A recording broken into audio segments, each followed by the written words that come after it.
Podcast, trabajo social, trayectorias, desafíos y miradas.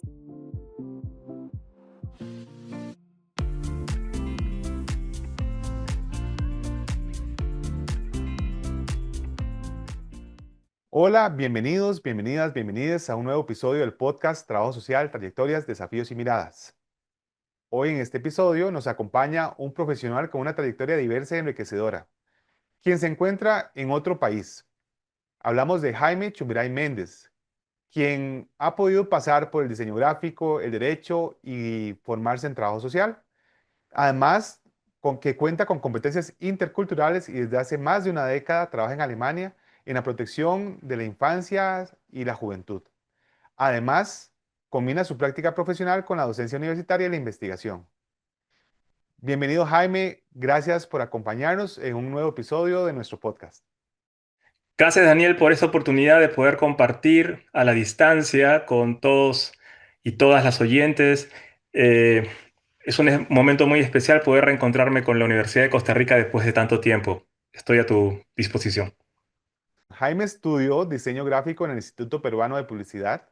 Además, realizó estudios en Derecho en la Universidad Católica de Perú y se gradúa en Trabajo Social de la Universidad de Ciencias Aplicadas de Colonia, Alemania. Acá mencionarles que este episodio, para poder grabar este episodio, el cual si ustedes pueden ver, no estamos en nuestra plataforma regular, lo estamos haciendo a través de una plataforma virtual que nos va a permitir conectarnos con Jaime, desde quien está en estos momentos en Alemania, en la tarde alemana, y nosotros en la mañana de Costa Rica. Algo que nos ha llamado mucho la atención de poder conversar con vos previo al episodio es que tu trayectoria realmente te ha permitido pasar por diferentes formas de preparación a nivel profesional. Lo rico es que incluso has tenido posibilidades de de tener formación en Perú, que también has tenido recorridos en Costa Rica y desarrollas tu ejercicio profesional en Alemania. Pero entonces queríamos pedirte que nos contaras de esa trayectoria y además de esa trayectoria, ¿cuál es el momento clave que te permite definir tu vocación finalmente hacia el trabajo social? Sí, te cuento, claro que sí. Yo estudié leyes en Lima, en la Universidad Católica, y tuve la oportunidad de postular una beca para hacer un intercambio estudiantil y me otorgaron la beca. Y por esa suerte pude estar un semestre en la Universidad de Costa Rica estudiando leyes y de manera paralela postulé a la Corte Interamericana y me aceptaron para una pasantía.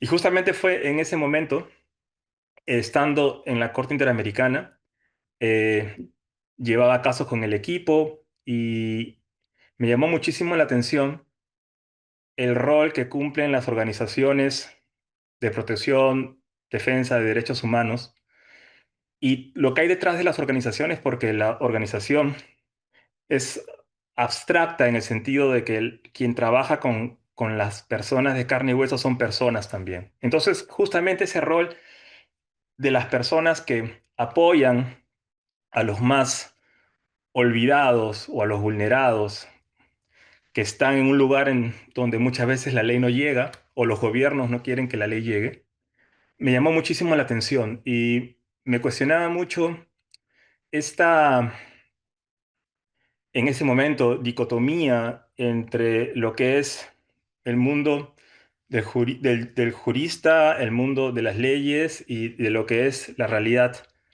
de la persona, el lado humano. Posteriormente, me di cuenta que el hecho de poder salir de mi país y de poder apostar por ampliar mis horizontes, por conocer nuevas realidades, por conocer nuevas formas de abordar problemas comunes de nuestra América Latina, me quedé con esa idea de querer, estaba ávido de poder ver mucho más, pero ya con la idea de poder quizás encaminar un poco mi vocación. Y fue así cuando tuve la idea de poder hacer otro intercambio o postular una beca en España. España, bueno, fue siempre la primera opción, obviamente por el idioma. Sin embargo, viendo opciones que tenía, uno de los países que ofrecía y ofrece, por suerte, muchas oportunidades en cuanto ayudas, programas, financiamiento es Alemania. Obviamente el tema era aquí que yo de alemán no sabía nada. Sin embargo, hay programas que apoyan desde los primeros niveles del alemán, cuando la persona que postula esto tiene miras de realizar algún estudio académico con la perspectiva de quedarse en Alemania, porque es bien sabido que existe una falta de profesionales en diversas áreas. Cuando veo al Jaime de aquellos años, era prácticamente dejar la autovía, el hecho de ir a España y hacerlo quizás todo rápido y tener contactos y de repente hacer mi vida por allá, o ir a Alemania y empezar con el idioma y estar en una calle pequeña con mucho tráfico. Y fue así que tomé esa decisión con muchos altos y bajos, pero viendo en retrospectiva, me parece muy curioso que estando ya en mis estudios del trabajo social y teniendo contacto con el mundo teórico alemán del trabajo social, encontré a la teórica suiza Stauber-Nasconi, que ella postula que el trabajo social en el fondo es una profesión de derechos humanos. Y fue allí cuando sentí, es correcto lo que he hecho, ¿no? Pensé mucho en ese momento en la corte, cuando sentía que me faltaba algo, porque mi vocación, y la reafirmo cada día que estoy trabajando con menores, con familias, con jóvenes, que es esta, la de poder ayudar, la de poder contribuir, la de poder generar cambios dentro de los límites que el mismo sistema nos permite, ¿no? Un poco así fue el viaje que todavía continúa. Nos interesa retomar esto que nos estás contando de tu proceso de formación en Alemania, porque, bueno, ya nos estabas explicando de que entonces en Alemania está esta posibilidad de incluso un acompañamiento en el idioma para aquellas personas interesadas en formarse, en prepararse y, por qué no, desarrollar su ejercicio profesional en Alemania, lo cual creo que es algo que puede ser de interés para personas que nos escuchen. Pero ¿cómo fue tu proceso de formación en Alemania? ¿Cómo te prepara? ¿Qué cursos se llevan? ¿Qué prácticas desarrollan? Bueno, en Alemania tenemos en los primeros semestres cursos acerca de teorías del trabajo social, sociología, psicología, lo cual es muy interesante porque en esta fase del estudio, no, es decir, lo que implicaba ser un profesional del trabajo social, te digo, primer semestre, segundo semestre, era todavía algo no tan tangible, ¿no? Tenía el cuestionamiento de, diablos, ¿qué voy a hacer o qué hace un trabajador social? Porque sentía que un terapeuta podía hacer algo muy parecido, o un psicólogo o una psicóloga, o de repente una persona de buen corazón quizás, ¿no? Que no ha pasado tantos años estudiando, puede generar cambios. Y eso fue para mí un punto de inflexión porque me permitió justamente cuestionarme hacia dónde voy. Tenemos también cursos que por suerte, bueno, por mala suerte, no son muchos en cuanto a habilidades profesionales. Y tenemos, bueno, al menos en Colonia, una fase de prácticas que es más o menos a la mitad del estudio. Yo trabajo como profesor en Düsseldorf, una ciudad que está a una hora, y en Düsseldorf hay dos fases de práctica. Una casi a la mitad, que le llaman la práctica pequeña, y una práctica que es casi al final, que abarca muchas horas y donde yo en este caso estoy en el equipo de docentes que realiza el acompañamiento de prácticas. Entonces, claro, la, pa- la palete, el abanico de opciones en el ámbito del trabajo social es muy amplio. Por eso ese tipo de seminarios, de prácticas, también ayuda mucho a que los alumnos puedan compartir sus experiencias desde diversos ámbitos de la intervención social, ¿no? Por poner un ejemplo, alguien hace una práctica en un centro penitenciario, otra persona en una residencia de mayores, otro como trabajador social en la calle, ¿no? Buscando a jóvenes de repente que necesitan un poco de apoyo. Entonces hay un enriquecimiento no necesariamente de parte del docente, sino del parte del grupo, ¿no? Que todos comparten sus experiencias.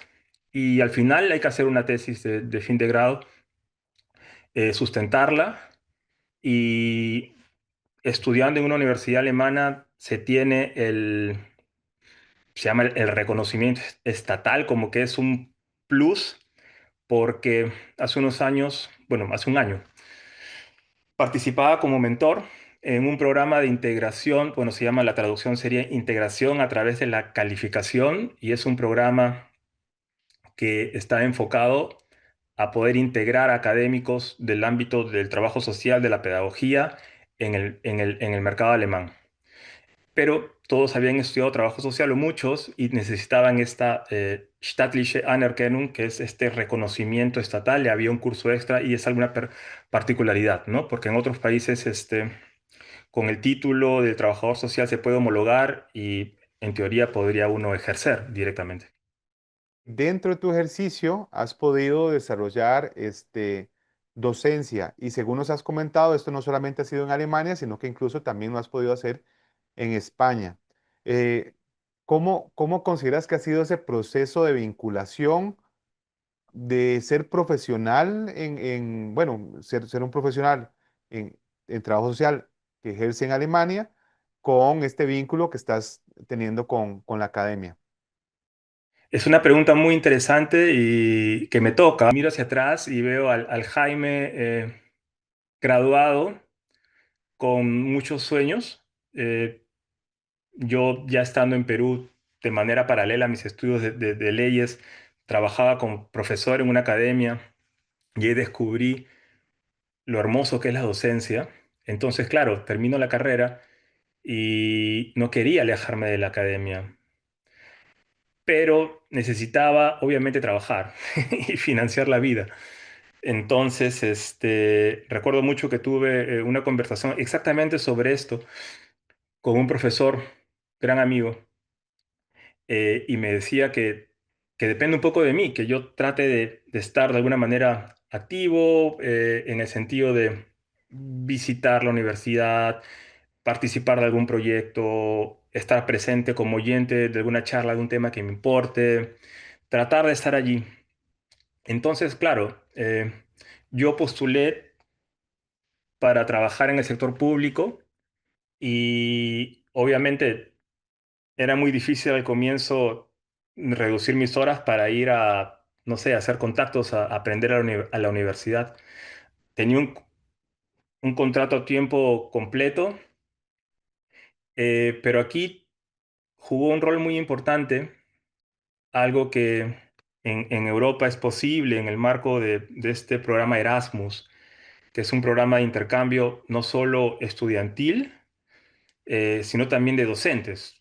La próxima semana, el miércoles, estoy viajando a Alicante en el marco de este programa. Voy a dictar clases en la universidad como docente invitado en España. Pero siendo estudiante, participé de un intercambio en España, en Alicante, lo cual para mí era bastante curioso porque yo no era ciudadano europeo. Él estaba de visita prácticamente como estudiante, pero era considerado, la traducción sería como ciudadano, qué sé yo, académico o que está en estudios.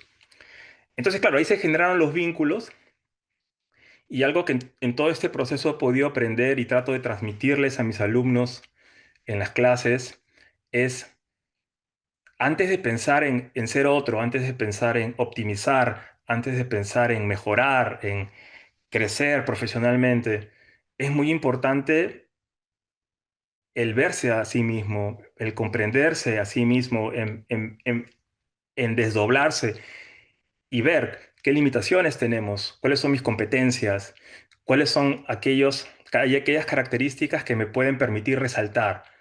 Y claro, yo estaba en Alemania y digo, ¿qué cosa es lo mejor que puedo hacer? Hablar el español. Esto lo hago desde hace muchos años.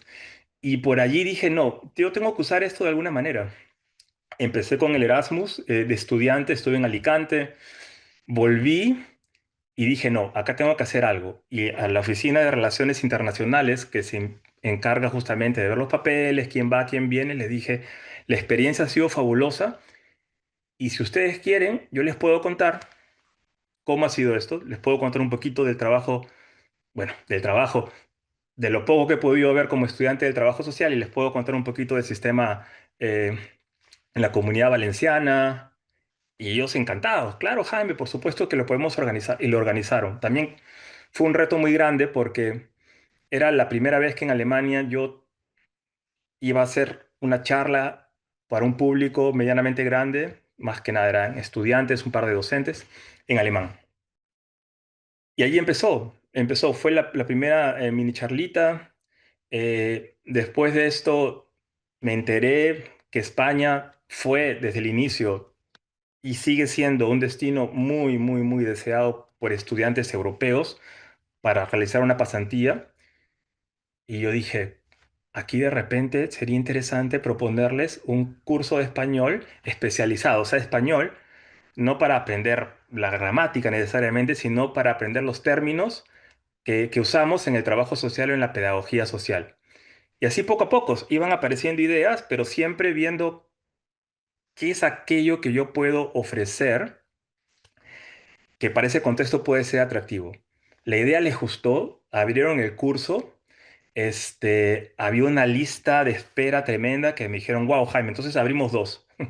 Abrimos dos cursos y yo como pez en el agua, ¿no? Como pez en el agua y ahí fue saliendo poco a poco una cosita o así una charla eh, solamente por el hecho de hacerla, porque en ese periodo publiqué un artículo sobre la infancia en los Andes y el trabajo infantil que llegó a manos de una profesora en Paderborn y me invitaron para hacer una charla y así fue saliendo y me di cuenta de que el tema de la docencia me gustaba, pero yo seguí en la administración, ¿no? Entonces pude dictar unos semestres en Colonia, en la universidad donde estudié, posteriormente en la Universidad de Düsseldorf, pero ya mis horarios eran muy ajustados y yo dije, no, acá tengo que hacer un cambio en mi vida porque me doy cuenta que esto me llena. Mi sueño inicial era dedicarme a la academia completamente. Eh, y ahora me doy cuenta que la posición en la que me encuentro es bastante interesante y rica porque estoy entre dos mundos. Estoy en el mundo académico y estoy en la práctica. Entonces puedo reflexionar sobre eso con mis alumnos. También puedo en reuniones del trabajo reflexionar con colegas sobre actuales teorías, sobre formas distintas de ver los casos. Y, y estoy de verdad que bastante contento de que las cosas se hayan podido dar así. Tanto es así que mi horario de trabajo a tiempo completo lo pude reducir un día y ese día lo dedico a la docencia completamente. Y recuerdo mucho un gran amigo mío, Malcolm Malca, director de teatro en Perú, muy conocido y querido, que él también me decía algo así y es una frase que me quedó grabada. Él me decía que también trabaja un día para el teatro, ¿no? Me decía, claro, yo tengo en la semana 4 días para pagar mis cuentas y tengo un día para ser feliz. Yo creo que he encontrado ese equilibrio, ¿no? Ese equilibrio y, y la verdad creo que esos dos mundos ofrecen muchas cosas y ese viaje continúa.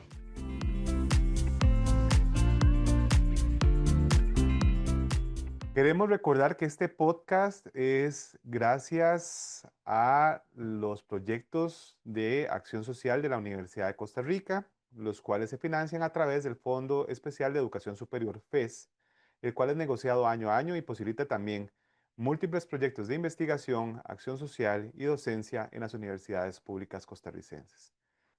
Hoy nos acompaña Jaime desde Alemania, con quien estamos conversando desde su experiencia inicial como estudiante, ahora un recorrido de, de sus intereses también hacia la docencia, con esta oportunidad tan rica que ha tenido de desarrollar en el país donde estudió y que ahora trabaja y reside, que es Alemania. Creo que algo que nos interesa, Jaime, es también conocer sobre la intervención profesional en Alemania. Eh, y sobre todo algo que nos ha llamado la atención es, bueno, que tu proceso profesional te vincula al trabajo con niños, niñas, personas adolescentes, personas jóvenes. Entonces, quisiéramos preguntarte cómo se estructuran los servicios sociales en Alemania y a partir de lo que pudimos conversar en el previo al podcast, ¿qué papel juegan incluso las competencias interculturales en este proceso de ejercicio profesional diario?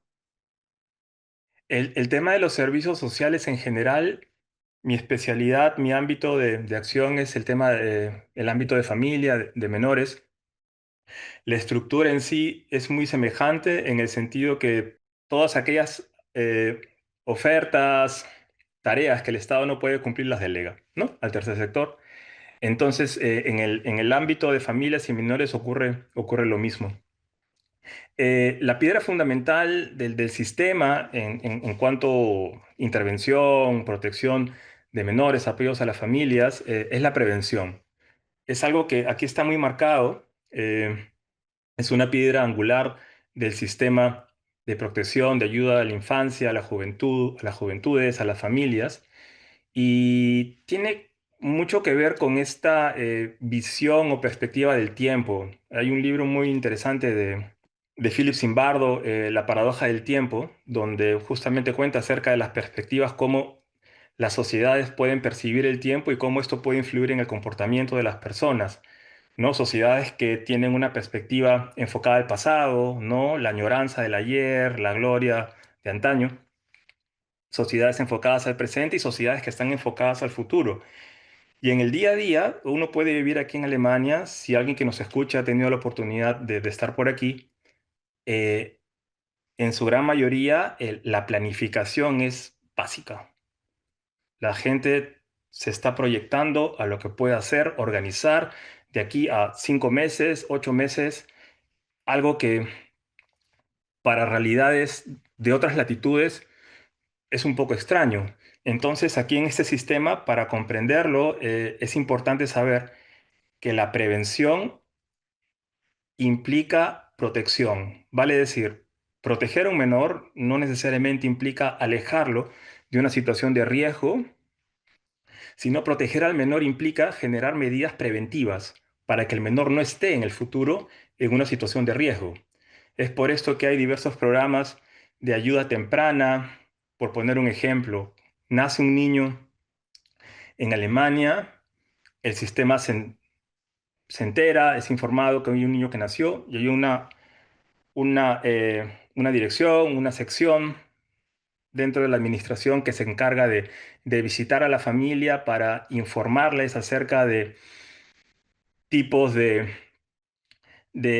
guarderías que podría visitar en el futuro, ayudas en cuanto a familias, padres primerizos, eh, preguntar qué tal fue el parto, qué necesidades hay, orientar, ¿no? Algo que en otras realidades es, la verdad, inimaginable que ocurra.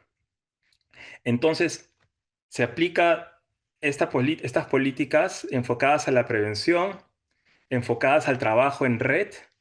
En el tema de menores, por ejemplo, todas las organizaciones, entidades que trabajan con menores tienen una Schutzvereinbarung, un acuerdo de protección. Vale decir, si yo, que soy terapeuta, veo que mi paciente, que es un niño, muestra algún signo de haber sido violentado, estoy en la obligación de contactar a toda la red, sobre todo al área donde yo trabajo, al igual que el colegio, al igual que el logopeda.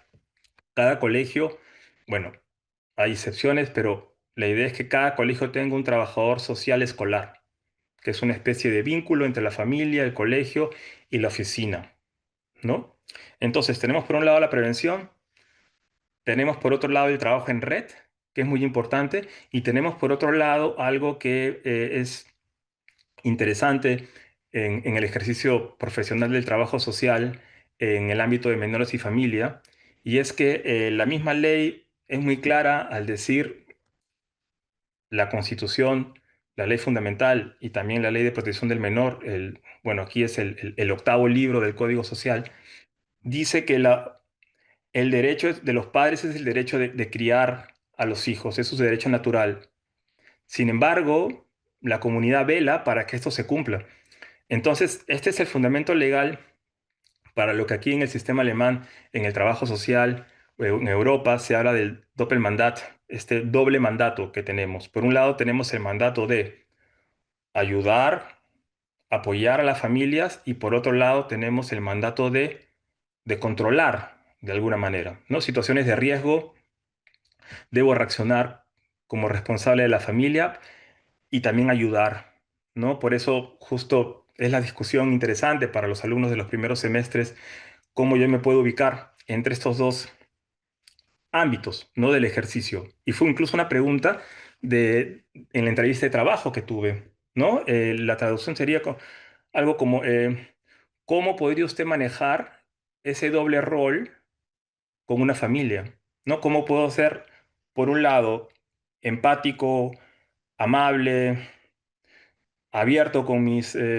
familias y a la vez tener una actitud distinta en cuanto a protección al menor, en cuanto eh, lo que yo espero que las familias puedan hacer cuando identificamos algún riesgo?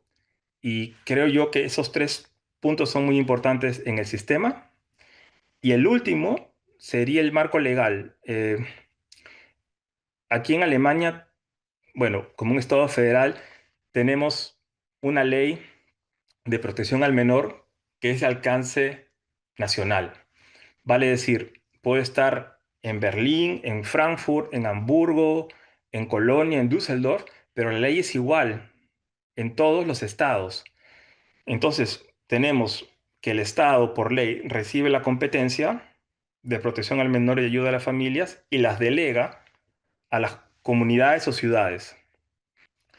La ley es la misma, lo cual simplifica todo, y las competencias también son muy claras, lo cual también simplifica la intervención social y simplifica la aprobación de ayudas, de medidas de acuerdo a la necesidad del menor o de la familia. A diferencia de España, que es un gran tema, cuando tengo la oportunidad de estar en algún debate con colegas por allá, que en España hay una ley de protección al menor de alcance nacional, pero cada comunidad autónoma también puede tener leyes que especifican o que pueden detallar ciertas competencias, ¿no? Vale decir, ser usuario de un servicio público de protección al menor en Andalucía es muy distinto que en el País Vasco, al norte de España, ¿no? Entonces, recapitulando, las características sería el tema de la prevención como eje fundamental, el tema del trabajo en red, el tema de las competencias y el tema de la uniformidad en cuanto a ley de protección al menor. Creo que muchas veces en nuestros países latinoamericanos justificamos las distancias por decir es que son naciones altamente desarrolladas a nivel económico, con posibilidades distintas a nivel social, pero también creo que es el principal elemento es tener una claridad de cuando invertís en la prevención, eh, cómo lográs, cómo decirlo, como quitarle presión a la atención posterior al riesgo, a la atención posterior a la violencia o a que se hayan dado situaciones que perfectamente pudieron haberse evitado. Entonces me llama mucho la atención. Bueno, creo que el tema de la planificación, voy a mencionarlo en el caso costarricense, se hacen esfuerzos actualmente, creo que sin darle el músculo necesario a esta área en particular. Y aunque en diferentes momentos se ha intentado trabajar más fuertemente en la prevención, en el sentido de que la prevención protege, lo que aquí termina sucediendo, por lo menos en la actualidad, esto es una mirada mía de Daniel como profesor, trabajador social, pues, que también me vinculo de una forma u otra a través de un programa y de actividades de extensión y de investigación con el ente rector, donde caemos muchas veces en que la protección hacia las personas, niñas, niños, adolescentes, suceden posterior a la intervención. Entonces es una protección, em, que en lugar de posicionar primero sus derechos, lo que posiciona primero es sus derechos desde una perspectiva integral, lo que posiciona es su derecho posterior a haber sufrido algo. Me llama mucho la atención esto y creo que son elementos muy ricos donde creo que las personas que nos escuchan, tanto personas estudiantes, docentes, pero incluso profesionales en trabajo social, nos puede llamar mucho la atención de poder tener, ojalá, posibilidades de conocer más profundamente este trabajo que se está haciendo desde, y me corrige si estoy equivocado, desde la Oficina de Protección a la Infancia y Juventud en Colonia, ¿verdad? Que es el espacio en el que estás. Entonces, creo que eso es algo muy rico de poder ver. Claramente nuestra organización a nivel de estado no es a nivel de provincias, entonces nuestras legislaciones sí tienen ese rango siempre país, pero incluso ver esa claridad que se tiene en Alemania del trabajo hacia la protección de los niños, niñas y personas adolescentes es muy rico. Algo que hemos conversado es que incluso, digamos, la situación de población migrante, niña y adolescente, que no deja de ser es un desafío para nosotros acá en Costa Rica, pero que también en Alemania, pues sabemos de que han sido elementos también a considerar por eh, elementos culturales, derechos humanos, de las poblaciones migrantes, de esas familias que están llegando al país alemán. ¿Eso cómo incide en la intervención que ustedes tienen que hacer desde esta Oficina de Protección a la Infancia y Juventud en Colonia? Se encuentran en Alemania familias de origen diverso y en sus países de origen no existe un sistema como este, no existe un sistema de protección al menor. Vale decir, por más que yo pueda asesorar, acompañar a una familia de Afganistán, por más que tenga un traductor que intente traducir o en todo caso explicar, porque hay ciertas palabras que no tienen una traducción uno a uno, ¿no? E incluso cuando trato de explicar cosas, y ese es un ejemplo que me gusta usar en las clases, que en el español, al menos, no sé, me equivoco, pero en Perú, no digo en toda Sudamérica, en España hay una palabra que suena bien rara. Aquí en Alemania las ventanas se pueden abrir como como puede abrir una persona una ventana de esta forma, pero hay una forma que no se abre, pero que está entreabierta. Y hay una palabra en España que existe para esto. Cuando yo trataba de explicar esto en Perú me resultaba muy, muy, muy complicado. Porque eso, ¿está abierta o está cerrada? Está entrejunta, pero casi... Y claro, si me voy al ámbito de protección al menor y al ámbito de los términos técnicos de la administración pública, es bien difícil que una persona, una familia pueda entender cómo funcionamos, pueda entender qué estamos haciendo, qué vamos a hacer, a pesar de tener un traductor. Eso es bien difícil y hay que tener mucha paciencia y mucha empatía para poder ponerse en el lugar del otro y tratar de buscar la manera más simple de explicar lo que hacemos, porque en alemán o en Alemania, y eso es así, la familia que recibe una invitación para una cita en la oficina donde trabajo, se llama Jugendamt, en el Jugendamt, eh, es algo bastante tenso, porque en el imaginario colectivo, la función que tenemos es la de llevarnos a los niños, o sea, es así, la gente se imagina que esta oficina es la que se lleva a los niños. Entonces, claro, las personas ya vienen predispuestas a que esto puede ser no algo positivo para mí o para mi familia. Entonces, hay posibilidad de financiar un traductor para las citas.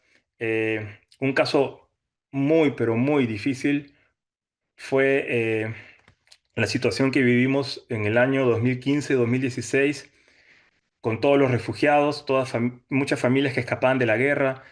eh, y que llegaron a la estación, bueno, no solo en Colonia, pero en Colonia hubo una gran cantidad de familias que escapaban, que llegaban del Líbano, de Irak, de Afganistán, de Siria, muchos menores sin sus padres, que perdieron a los padres en el camino, que no se pudieron reencontrar, y eso hizo que el sistema colapse. El sistema colapsó, y eso también es algo muy curioso porque el sistema se vio colapsado, los centros de atención al menor, residenciales o los centros de atención primaria en casos de emergencia estaban saturados, saturados. Y es en ese contexto que hubo un programa nacional para poder impulsar la figura de la familia anfitriona. Es un poco la traducción, porque está el acogimiento familiar, el tradicional, pero para los menores no acompañados, extranjeros no acompañados, se generó este programa en toda Alemania que tuvo éxito, también muchos problemas, pero hubo familias dispuestas a acoger a menores de edad de Irak, de Líbano, de Afganistán.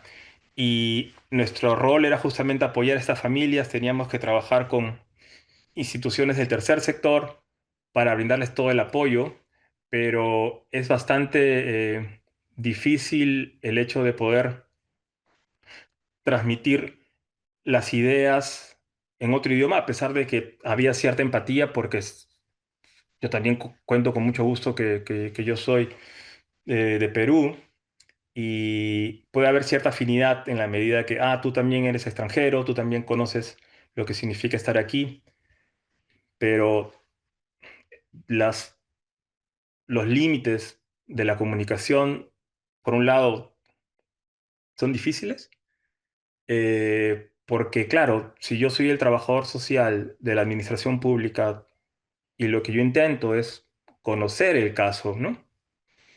Tengo el caso y quiero conocerlo, y conocerlo no implica ver solamente la punta del iceberg, sino tratar de, con la familia, saber un poco más de la situación para buscar una ayuda que sea adecuada.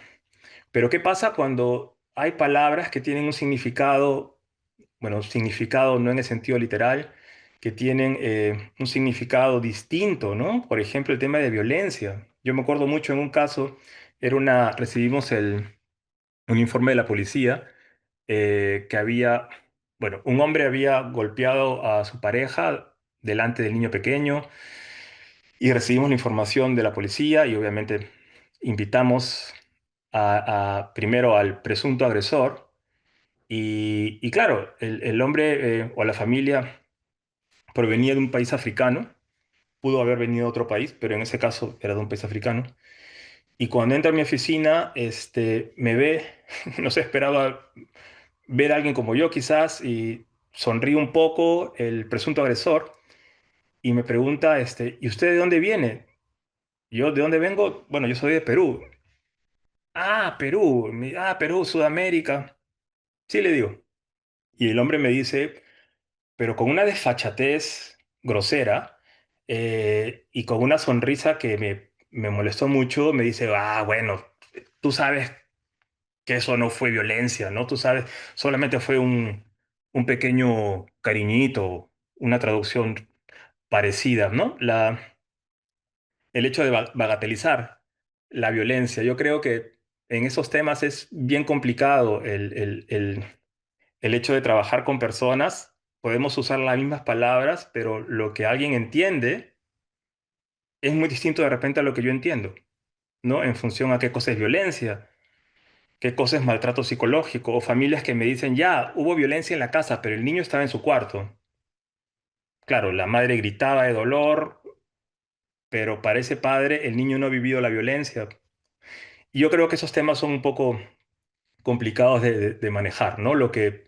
Palabras que suenan igual con la traducción, pero que cada quien le da un significado distinto de acuerdo a su trasfondo cultural. Jaime, quisiera seguir conversando con vos más. Bueno, de hecho creo que lo podemos hacer en otro momento. Sin embargo, creo que ya el tiempo del episodio nos está ganando. Yo sí quiero pedirte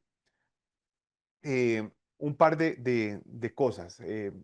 Primero, si pudieras darle un mensaje, y en este caso lo vamos a pensar para profesionales, estudiantes en trabajo social en América Latina. ¿Qué mensaje te gustaría darles a partir de tu experiencia? Creo que vamos a ver, de esto último incluso que estabas comentando, creo que hay muchas situaciones donde nos podemos ubicar.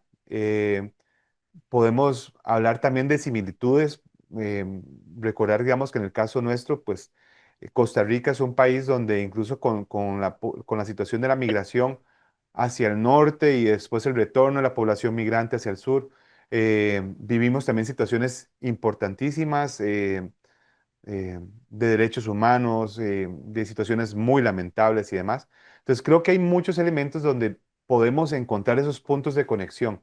Sintetizando lo que he querido decir a lo largo de la charla, nadie te va a tocar la puerta para que tus sueños se cumplan. Y yo siento que el éxito es una mezcla de esfuerzo y de suerte también, pero ese esfuerzo implica justamente dejar lo nuestro, la rutina, lo conocido, tratar de arriesgar conociéndote. Por eso apelo mucho a la autorreflexión, al hecho de conocerte a ti mismo, saber cuáles son tus límites, estar consciente de tus capacidades y saber que tienes la posibilidad de poder ampliar las competencias que de repente no están tan desarrolladas en ti, pero tienes competencias, ¿no? Yo siento que hemos crecido en una sociedad que tiene una orientación hacia el déficit. Siempre estamos pensando en lo que falta, ¿no? Quería ingresar a la universidad, ya ingresé, quiero termina la universidad, quiero un trabajo, ya tienes un trabajo, ahora quiero dos, quiero una casa con jardín, con piscina.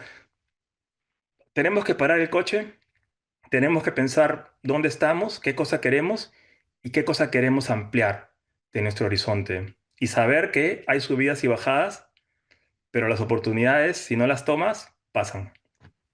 La segunda cosa que quería pedirte es, ¿qué nos dices de posibilidades de que podamos intercambiar con ustedes?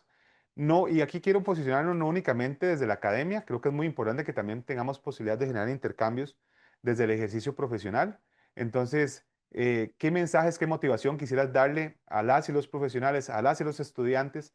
Eh, si te pueden escribir, si te pueden contactar, dónde buscar información para incluso ampliar esos horizontes, esas invitaciones que hiciste previamente de conocerse. Y si ya están de pronto ahí, tienen esa espinita, ¿qué invitación les puedes hacer? Bueno, para contactarme, yo siempre era enemigo de las redes. No tengo ni Instagram ni Facebook, pero hace un mes casi tengo una cuenta en LinkedIn, así que con mi nombre me pueden encontrar. Y es curioso lo que tú comentas porque las cosas que normalmente puedo postear o subir son ofertas de agencias alemanas que buscan personal y están en español. Así que incluso la última publicación que hice fue de un programa o es de un programa de la Agencia Federal de Trabajo en Alemania, que también la información está en español y te dice todo lo que te ofrecen, cursos de alemán, ayudas con el alojamiento, obviamente esperan también que el profesional pueda estar un tiempo y trabajar aquí. Así que me pueden encontrar allí y encantado de poder compartir a través de las redes, dar un poco de tips, cómo pueden encontrar ciertas de repente herramientas para buscar un desarrollo por estas latitudes y por otro lado, motivar a que podamos dar ese paso y salir un poquito de nuestra burbuja que es tan cómoda, pero hay algo más afuera que está esperando y está esperándote y necesita que podamos ir hacia allá. Yo quisiera cerrar con una invitación entonces para Jaime en este sentido de seguir generando intercambios y conversaciones. Creo que hoy para mí particularmente ha sido muy interesante poder escucharte como persona que también eh, me gusta el trabajo, la extensión, la investigación en temas de niñeces y adolescencias y juventudes. Jaime, muchísimas gracias por acompañarnos hoy. Nuevamente, gracias a ustedes por generar este espacio de compartir ideas y siempre desde una perspectiva, acá en Alemania se dice auf Augenhöhe, como a la altura de los ojos, vale decir de tú a tú, ¿no? Porque siempre evito que se sienta que presento el sistema alemán como el mejor y no es así. Podemos aprender de las buenas prácticas de los dos lados y esto siempre enriquece o nos enriquece a todos. Gracias por la invitación. Muchos saludos a todos y todas. Hoy nos acompañó Jaime Chumiray Méndez, de nacionalidad peruana, pero que es trabajador social y docente en Alemania. Eh, Estamos muy agradecidos por haber tenido esta posibilidad, un nuevo intercambio eh, internacional desde el podcast. Es el segundo que realizamos. El año pasado también tuvimos una posibilidad con una colega graduada de la Universidad de Costa Rica. Pero entonces, en este episodio, agradecerle muchísimo a esta posibilidad de poder intercambiar y conocer de los procesos formativos, pero también del ejercicio profesional en Alemania. Y les invitamos a que sigan nuestro podcast, ya sea desde Spotify, YouTube o la plataforma de sus preferencias. Recordar una vez más que este es un proyecto de la Escuela de Trabajo Social de la Universidad de Costa Rica, el cual se puede gestar gracias a los proyectos de acción social de la universidad, así como el Fondo Especial de Educación Superior FES. Muchas gracias por seguirnos y nos vemos en un próximo episodio.